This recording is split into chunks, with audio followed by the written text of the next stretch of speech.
I'm Dr. Jill Johnson. I've spent my entire career in education. I started in the classroom, then trained teachers, and most recently served as a high school administrator. Now I help highlight the stories, struggles, and successes in educating the next generation of content creators. Welcome to CGTV. I will just tell you a little bit about myself to start. My name is Erin Sorensen. I am a content creator and freelancer who has covered Nebraska athletics in some capacity for over a decade.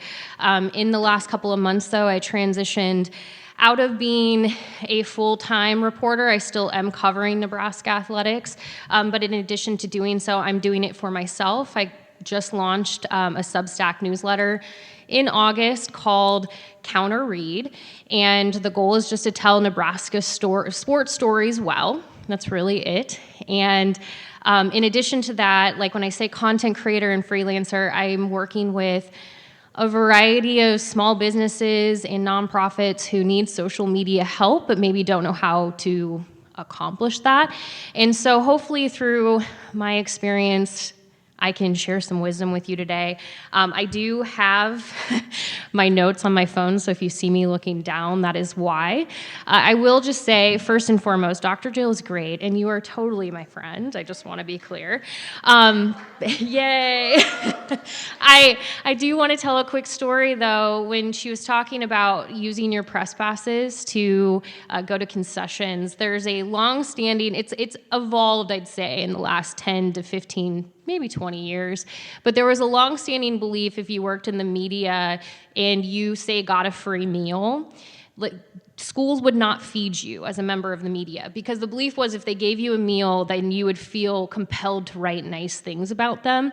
So since then, every Big Ten school and every school I've ever been to provides a media meal. Some go above and beyond, some give you kind of the standard fare, with the exception of one. Michigan State still works by the old adage that if you give media something, they will write nice things about you. So what they have done is they just give us our own concession stand.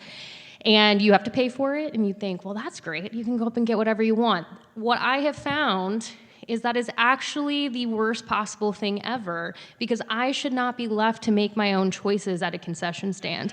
So I'm going to need Michigan State just to fix that, so that way I stop buying only candy. I need an actual meal when I am sitting in a press box. Otherwise, I'm very hyped up by halftime and asleep by the end. But yeah, so a little bit about me beyond just that is I'm also a Chipotle enthusiast. I know. I actually won Chipotle for a year in like 2017 or something crazy. I was the only person they followed on social media for an entire day. It was the greatest day of my lifetime. If you go to my Twitter account, which I will not call it X, it's Twitter. If you go to my Twitter account, you can see the pinned tweet.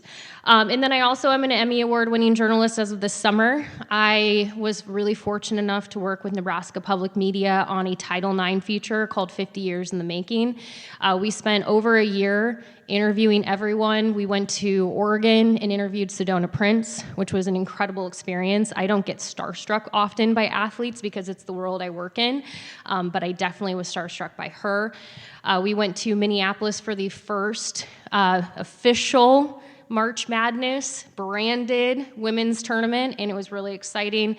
Did a very awesome, yes. We could sit here and just talk about that for a long time.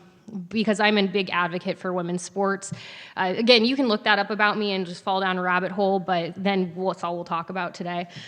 But we were super fortunate to have the opportunity to have an amazing panelist to do this show and to be recognized for it, and it won an Emmy this summer, and I'm very, very appreciative of Nebraska Public Media for bringing me along for that journey. But, thank you. Enough about me. Let's talk about things that you are here for. So we're going to talk about social media and media/digital literacy, which I know there's nothing more fun than someone like me telling you about social media, but that's what we're going to do today. Oh, I could have gone to this slide first, but anyway, there's a little bit more about me. I also am a lecturer over at the university, which is just across the street. They get to hear me talk this afternoon as well. So let's talk about social media and its power. Some key questions is, what does social media mean in today's world? What are some of the positives? How do we utilize it for personal and professional growth? We're going to talk about all of that in like the next 25 minutes. And I am going to leave some room for questions. So if you have a question, just write it down or put it in a notes app, and we'll have about 5 or so minutes to kind of address anything. But I am just going to look again.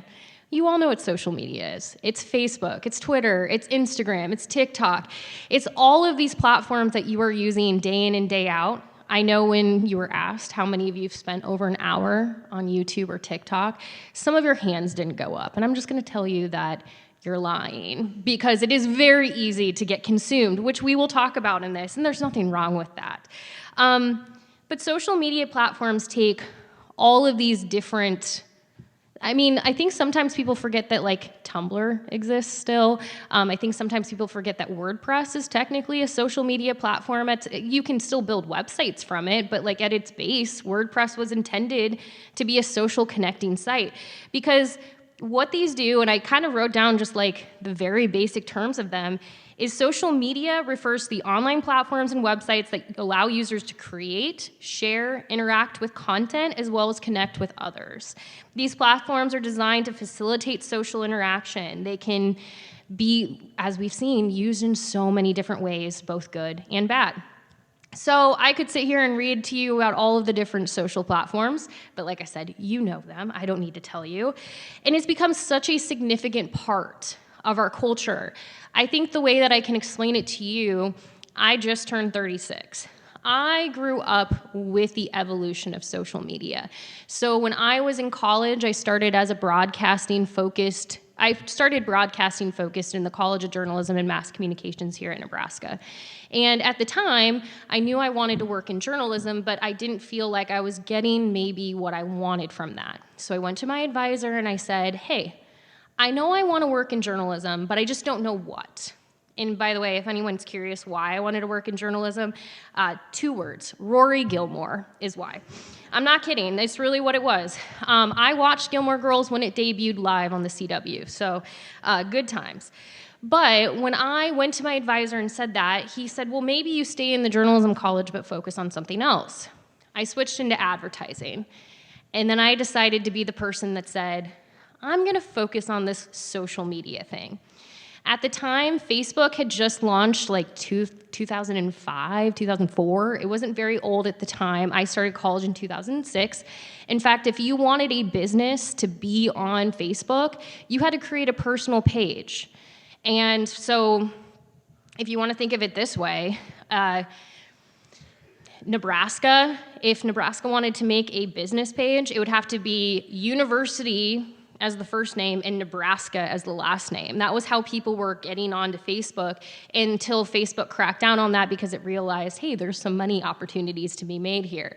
So I switched into that thinking there's something here. I was a part of the National Student Advertising Competition. My entire job for 2 years was figuring out how to bring campaigns within the world of social media, and I would present that, and people thought I was wild. Why would you spend time with this thing that's not going to stick around? And I'm so grateful now because I still took all the journalism classes I wanted to. I focused on social media marketing. I got into the real world, and guess what? People want to tell their stories on social media. So it was I can't take any credit for it. We just fell into that opportunity. But as a kind of example of that, it can be such a positive. However, for all good, there is also a dark side. And I had to use Darth Vader because you don't know the power of the dark side. I'd say you all do know the power of the dark side of social media, and we're going to talk about it. So I just wrote down some of the drawbacks, the potential drawbacks of it. Privacy concerns, cyberbullying, addiction and time wasting. We talked about that, spending over an hour sometimes just scrolling. Comparative anxiety. That feeds into your mental health, right? Misinformation and fake news. Reduced face-to-face interaction. Online trolling and harassment. Peer pressure and the fear of missing out. the narrowing of perspectives, and then your digital footprint. Those are just some of the things. And honestly, when I talk to students, and I have this conversation with students in college all the time, there is a fear of that digital footprint and what it will mean. In fact, I'm watching one of it play out right now on TikTok. There's these two women who just got married, and somebody just went and found a whole bunch of old tweets from this influencer. They're awful, and she's being held accountable for them. But this is the thing where now I'm finding a lot of students and people I talk to, even if it's not quite that, they're like, I'm afraid people are going to go through my old tweets or my old posts, and they're going to find things and they're going to use them against me. And I get it. It's a digital footprint that follows you forever. So I think it is important to be mindful, because for all good, there is going to be a negative to it. And so we need to think about, how do we use media literacy to combat that? But I do want to also just talk really quick about that fake information. That oftentimes with fake news, we think of it as these, especially in the world of politics. We're getting ready to go into 2024, another election cycle. Fake news and misinformation will run rampant on all of our social media accounts. But sometimes it's not even as dangerous as that. And I will give you an example of this. My mom was talking to me on Sunday. She has been, like so many of us, infatuated with Taylor Swift and Travis Kelce. And there were rumors going around that Taylor Swift would join Travis Kelce to watch his brother play against the New York Jets. What happened was, about an hour and a half before the game, my mom sent me a text that said, oh, I see Taylor Swift is at the game. And I'm looking at the time, I'm like, why would she be there an hour and a half early? That's, like, I get it. I show up to things very early because of my job, but, like, why would they be there that early yet? That's pretty uncommon.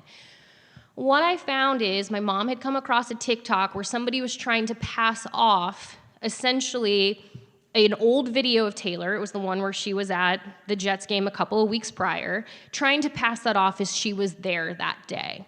So my mom saw that, took it at face value, looked no further, said, yep, that's what it is.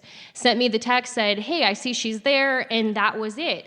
Now, that was harmless. I was able to say, I think there's something not right here, and we figured it out quickly. It was an old video. We moved on. But that shows how quickly, especially when you don't do any kind of fact-checking, it is to just let those things go. Social media, for all of its good, can also be a really bad place. I will say also with your digital footprint, and I'm going to talk about this a little bit when we get into the media and digital literacy pieces of it, if I can offer you any perspective, if you would not say something to someone's face, don't say it on the internet. That's the biggest key to how you can keep things that you don't want out there. If you think you're private, if you think no one knows who you are, they do. So if you wouldn't say it to someone's face, don't say it to the internet. That's really the biggest takeaway that I have learned in my time on social media, is just think of it as a conversation with somebody. And even if you think you're private, people probably know who you are. So what is media literacy? I just looked up the good old dictionary.com definition. So this is more simplified, but here's what the full answer is. It's the ability to access, analyze, evaluate, and create media content in various forms, such as text, images, audio, and video. It involves critical thinking and skills that allow individuals to understand, interpret, and interact with media messages and technologies effectively. Media literacy empowers people to be informed, discerning consumers and creators of media content in today's digital age. So again, critical thinking, media analysis, source evaluation.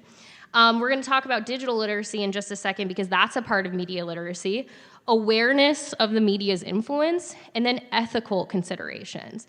So let's just go to this one, because I found this really great breakdown from, there's versions of this online. If you look at anyone, you can just Google media literacy versus digital literacy, and you'll get good examples of what they are comparatively. But digital literacy is the ability to use, understand, and navigate digital technologies and tools effectively. It encompasses a range of skills and knowledge required to interact with those digital devices, software, and online platforms. It's essential for individuals to participate in various aspects of contemporary life, including education, employment, communication, and access to information. I will be honest with you, there's a point of privilege in digital literacy, because not everyone has the same access and availability to things, whether it's access to high-speed internet, maybe we all have different just even like your phones, your access to computers. Some schools, like I know some schools, they give you a laptop. Some schools don't do that. So when we talk about digital literacy, we have to be mindful of what that means, because not everyone walks into a job with the same skill set because of what has been potentially provided to that point. So, key components of digital literacy: basic computer skills, internet proficiency, email management, social media competence, online safety, and interestingly enough, media literacy lives within digital literacy. These two things kind of like almost coexist in a happy world with each other. Not always happy, but they do exist together. Digital communication, problem solving and troubleshooting, digital citizenship, and adaptability. So let's kind of talk about this from a tip perspective. So like wherever you are on the digital literacy plane, we need to have media literacy within that. So here are some things that you can do to ensure that you are taking steps forward with your media literacy. First, question everything. Like when my mom sent me that message, the alarm was going off in my head. I'm like, why is Taylor Swift there an hour and a half early? Because it doesn't make sense. But that was my thing. It was harmless information overall. She wasn't telling me anything like nefarious. We were just talking about Taylor Swift and Travis Kelce. But it was important to me to understand why that information was out there. And so it wasn't me shaming my mom. It was more just, hey, let's figure this out. So question everything. Always check multiple sources. You will hear this forever. I talk about this with my class. So I'm teaching a sports writing class right now. And we talk a lot about sources are going to have things just ever so differently. So we just recently covered press releases, for instance, and we looked at press releases from different perspectives, depending on who you're getting the press release from. It's going to be different information. People are trying to push different information at you. Check multiple sources. I would say right now, especially like the world that you live in, information is coming at you nonstop. I even think about what is happening right now with Israel and Palestine. There is a lot of information coming at you, and my highest recommendation would be to check multiple sources. If you find yourself only in one, focused in one area, you're missing potentially an entirely different side of a story, and it's important, especially as the future of social media generation, that you have the ability to look into multiple places for your information. Excuse me. Always be mindful of bias. I didn't include it here, but I would encourage you all to Google this. There's a really, really great, it gets updated every so many years, probably every year or so. It's a great description of where news organizations fall. Basically, do they lean right? Do they lean left? Do they fall toward the middle? It's a great, great platform to use because you can look at where your sources are. So when you are thinking about checking multiple sources, it's a great tool to use. Always then evaluate the credibility of a source. You want to learn about media techniques, so thinking of like the framing, propaganda, manipulation, things like that you're going to see on social media. Because here's the thing. One of my favorite quotes, but it's also kind of sad, is if something is not being sold to you when you're on social media, it means you're the product. It means you are the one that's being sold. So that's why it's important to make sure that you're able to discern all of this, and your job in your schools with presenting information to others is making sure that you sort through all of that. Because if you are the one that is, helping promote these platforms, they make money on it. It's your job to also make sure that you're presenting the information as fairly and accurately as you can. So always then again, consider your audience, fact check, understand algorithms. Honestly, if you could understand algorithms in their full entirety, you'd be a billionaire right now. Always be wary of clickbait. Do you all feel comfortable that you know what clickbait is? I feel like sometimes when I see it on the internet, and as people who work in social media, or you could go on someday to be a doctor, a scientist, a teacher, whatever, but you're gonna face these things that people don't understand what clickbait is. Clickbait is when you say, hey, this is what the story is about, and when you get there, it has nothing to do with that. What it is not is you just being upset with a headline. If you don't like a story and you get to it, that's not clickbait. But oftentimes I see people misinterpreting that, so being aware of that too. And then always practice digital safety. I think that's really key. So, let's see.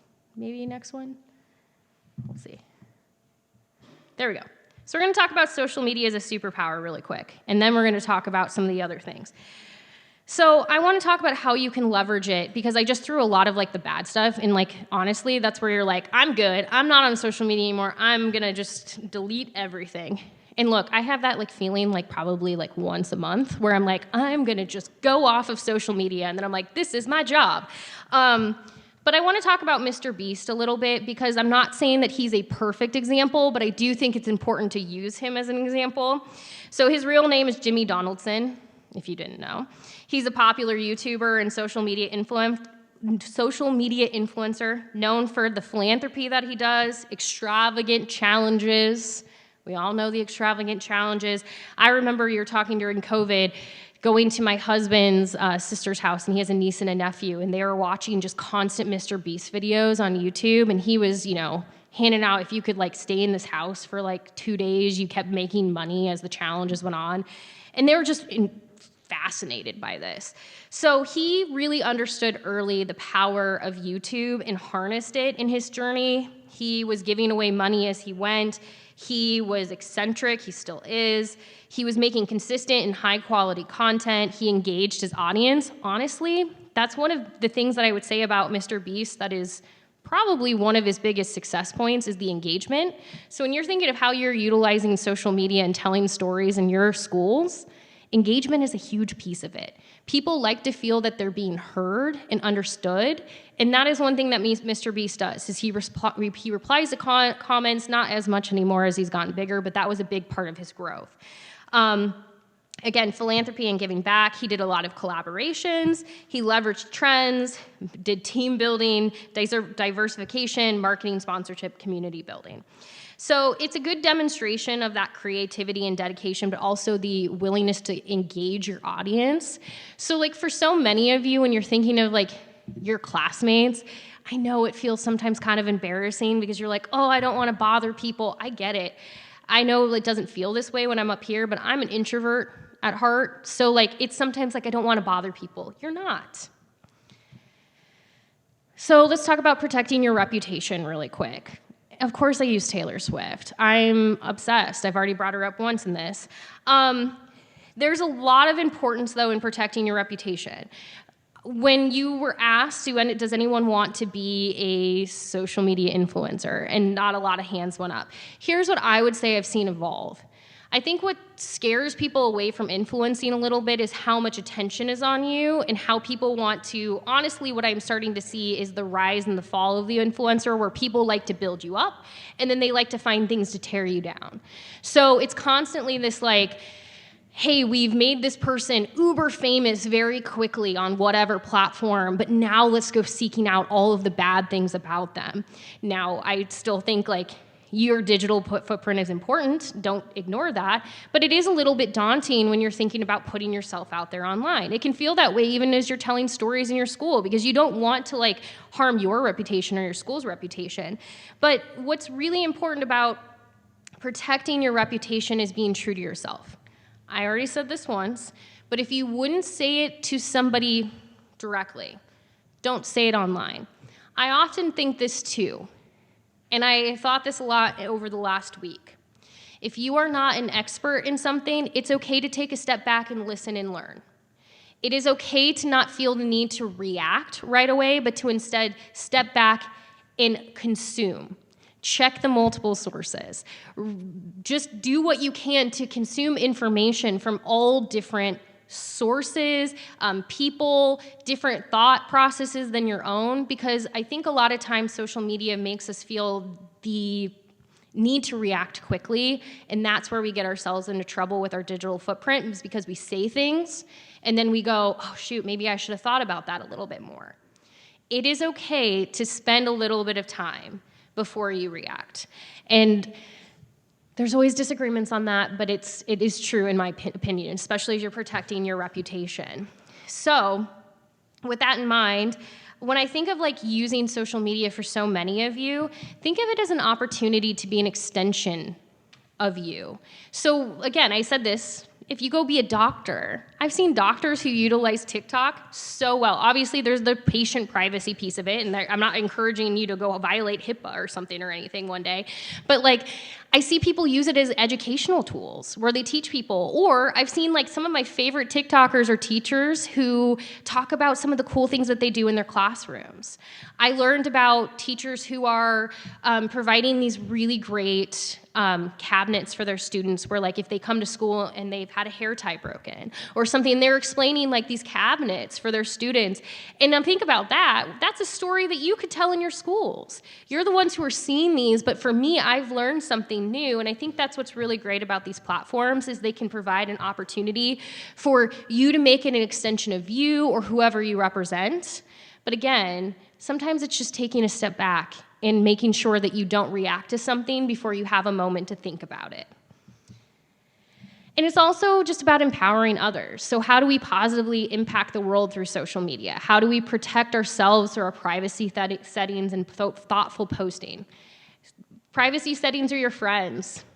I have a personal Facebook page that is for my friends, and then I have a public business page where people can follow me, and that is the public-facing piece of it. I always tell people that I am who I am on social media because it's who I want you to know of me. But then you sit down and you talk to me, and I'm a lot more than just that. I'm not just the person that you see on social media, but what I present on social media is the story that I want to tell to people. It's me. It's an extension of me, but it's also a protection where I'm not trying to do too much or give too much away. So because I have just like a few minutes left, I want to make sure that I have room for questions, because if I don't, then I could, like, again, if you don't have questions, look, I can just talk about the PR and the belief system of Taylor Swift and Travis Kelce for the next 5 minutes, but I don't think that's what you want. So does anyone have any questions?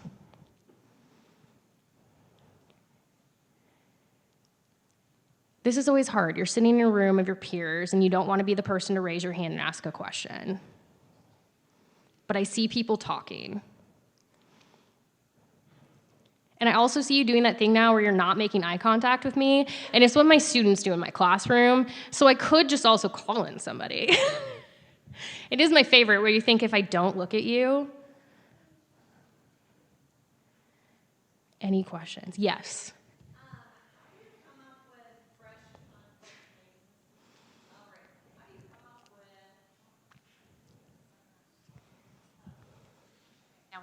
There we go. Okay. Can you speak to maybe offering advice to students on coming up with fresh content, new ideas, generating or utilizing creativity to keep coming up with new content in athletics and maybe just for their school as well? Yeah, I think especially when you are constantly thinking about how is what I'm creating going to make an impact, or how is it going to resonate with people, you can often get yourselves into a habit of almost like not wanting to come up with new things because you're afraid of like what it might do. Here's what I like to do, and everybody has a different way of like brainstorming. I have a Google Doc where I just throw a ton of ideas into it. Anything I think of where I'm like, oh, that's kind of cool. So I'll give you an example. I was out for a walk yesterday, and I was thinking about my blog and my TikTok. And I started going through some things. I had just gone to Costco a couple of days, and I thought, hey, I just went to Costco. I made a meal from Costco that I could do like an easy 4-ingredient meal. But then I was like, in addition to that, I could make a couple of things that are about the specific products. So I think sometimes if you just start writing down all of your ideas, which all of you are like, that's so boring. But trust me, there are people on the internet who like that. So here's the top of it. I went to Costco. Underneath it, these are the things that I bought and I could do a review on. Underneath that, okay, here are some recipes that I could give to people. So you're kind of creating content out of one idea. So think of it as you went to a volleyball match at your school. Your school wins. You're like, that's the key piece. My school wins this volleyball match. What are the stories that you can start telling underneath it? Is there somebody who had a great game that you can highlight? Is there a coach that did something that you can highlight? Maybe it's hard for me to think, but like, how many students showed up? Was it a record? Did somebody do something? Was there an interesting halftime show? I think like when you start breaking down one big idea into all of these extra ideas, you start to find that like your one idea becomes 5 really quickly. but also remembering that not everyone will see that one piece of content. So like when you create these like kind of like offshoots of your main content, you not only end up like promoting the original one, but you end up capturing people wherever they might be. So I would say like get a Google Doc or a Google Sheet and just start throwing ideas in there and coming up with like offshoots of those ideas. And remember that there's no idea that's bad. I had somebody who recently sent me a photo. It's actually one of my favorite stories. They were like, hey, I was out on this client thing and they handed me a bag of asparagus. Can you do something with this? They're like, it's probably not very good. I'm like, that shows that your clients want to give you something. Like, what a cool story. And they like didn't see it that way. So even if you don't think a story is cool, bring it up to your friends. Because I'm guaranteeing you somebody at your tables is gonna think differently about the thing that you say is not a good idea. Just say it out loud. And somebody's gonna be like, oh, yep, that's a cool idea. Let me dive into that more. So that's a great question. Just don't be afraid. Just like honestly storyboard a ton of ideas. And then don't be afraid to say them to people. I think that's like as much time as I have. Oh, I have a quick question from Zoom. It's super easy. It might be long for you. Yeah, it might be. What Taylor Swift era are you in right now? I can answer this really quickly because both of my bracelets are 1989. The new re-record comes out next week. I'm in my 1980, but as you saw, Reputation, I'll be in that era next. So thank you. I really appreciate it, everyone. Thank you.